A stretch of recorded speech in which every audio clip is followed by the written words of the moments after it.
Donald Trump यांनी दिलेली 48 तासांची अल्टिमेटम, इराणची बहुशहर प्लांट उद्ध्वस्त करण्याची धमकी आणि त्याचा परिणाम म्हणून डिमोन शहरावर झालेला भीषण मिसाईल हल्ला या सगळ्यामुळे आता मध्य पूर्वेतील संघर्षाने अणुउद्ध्वस्ताची भीषण पातळी गाठली आहे। गेल्या 22-23 दिवसांपासून मध्य पूर्वी जो संघर्ष चालू आहे तो आता अत्यंत भयानक वळणावर आला आहे। सुरुवातीला हा संघर्ष केवळ मिलिटरी इन्फ्रास्ट्रक्चर पुरता मर्यादित होता।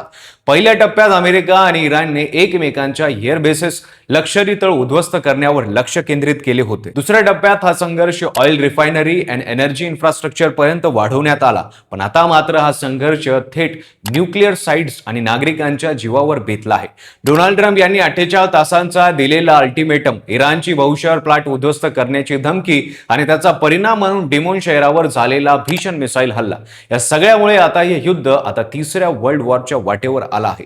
सविस्तर माहिती समजून घेऊया या व्हिडिओच्या माध्यमातून। नमस्कार, मी पंकज आणि तुम्ही पाहताय कसं काय। या सगळ्याची सुरुवात झाली हॉर्मुझच्या सामुद्रधुनीपासून। इराणने हा जलमार्ग बंद केला आणि तेलवाहू जहाजांची वाहतूक थांबवली। यावरून अमेरिकेचे राष्ट्राध्यक्ष डोनाल्ड ट्रम्प यांनी इराणला स्पष्ट इशारा दिला की जर हॉर्मुझची सामुद्रधुनी खुली करण्यात आली नाही किंवा तेलवाहू जहाजांवर हल्ले थांबवण्यात आले नाही तर इराणचा सर्वात मोठा ऊर्जा प्रकल्प म्हणजे बहुशहर अणुऊर्जा प्रकल्प उद्ध्वस्त केला जाईल। बहुशहर हा इराणचा सर्वात मोठा पॉवर प्लांट आहे, जिथून हजारो मेगावॉट वीज निर्मिती होते। केवळ इराणलाच नव्हे तर इराक, अफगाणिस्तान आणि पाकिस्ताननाही येथून वीज पुरवली जाते। ट्रम्प यांच्या धमकीनंतर वातावरण अजूनच तापले आणि या संघर्षाने आता तिसऱ्या टप्प्यात प्रवेश केला आहे।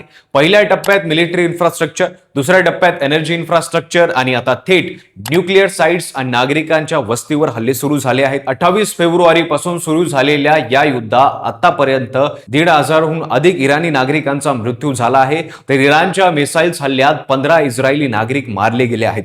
21 मार्च रोजी सकाळी अमेरिका आणि इस्रायलने इराणच्या नतांज येथील युरेनियम एनरिचमेंट साइटवर मोठा हवाई हल्ला केला। नतांज हे इराणचे प्रमुख अणुऊर्जा केंद्र आहे, जिथे युरेनियम समुद्रीकरण केले जाते। आंतरराष्ट्रीय अणुऊर्जा एजन्सीने हे हल्ला झाल्याचे मान्य केले आहे। सुदैवाने या हल्ल्यात कोणतेही रेडिएशन लीक झाले नाही। हा हल्ला झाल्यानंतर इराणने त्याच संध्याकाळी इराणच्या डिमोना शहरवर बॅलिस्टाइल मिसाइलचा भडीमार हल्ला केला। डिमोन हे शहर अत्यंत महत्त्वाचे आहे कारण इथेच इराणचे नेगेव न्यूक्लिअर रिसर्च सेंटर आहे। हेच केंद्र इराणच्या अण्वस्त्र कार्यक्रमाचे केंद्रस्थान आहेत।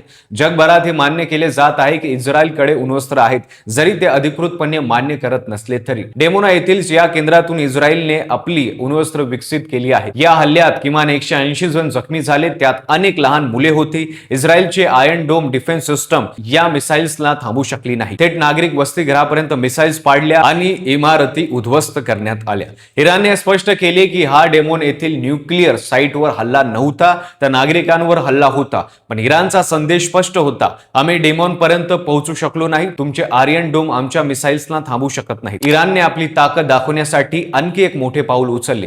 त्यांनी हिंदी महासागरातील दिगो गार्सिया या ब्रिटिश बेटावर देखील मिसाइल हल्ला केला। हे बेट अमेरिकेचा महत्त्वाचा लष्करी तळ आहे। येथून अमेरिका आखातातील आणि आफ्रिकेतील आपली ऑपरेशन नियंत्रित करतो। हे बेट इराण पासून सुमारे 4000 किलोमीटर अंतरावर आहे। इराणने एवढ्या लांब पल्ल्याची मिसाइल फायर करून जगाला दाखवून दिले की ते मध्य पूर्वीतच नव्हे तर युरोपमधील लंडन, पॅरिस, बर्लिन यासारख्या शहरापर्यंत हल्ला करू शकतात।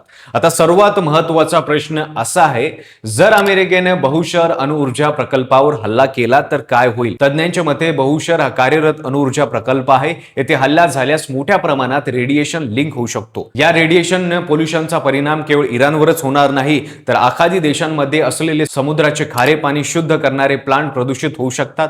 यामुळे लाखो लोकांच्या पिण्याच्या पाण्यावर संकट येऊ शकतो। इराणने स्पष्ट इशारा दिला आहे की जर बहुशहर हल्ला झाला तर ते आखाती देशांमधील सर्व पॉवर प्लांट उद्ध्वस्त करतील। तसेच अमेरिकेच्या मोठ्या IT कंपन्या गुगल, मायक्रोसॉफ्ट यांच्या इन्फ्रास्ट्रक्चर देखील लक्ष्य करतील।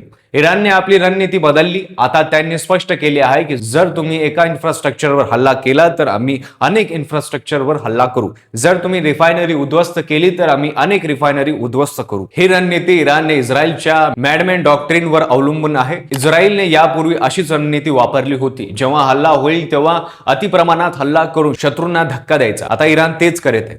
मित्रांनो, हा संघर्ष आता अशा पातळीवर पोहोचला आहे की अणुयुद्धाची युद्धाची शक्यता नाकारता येत नाही.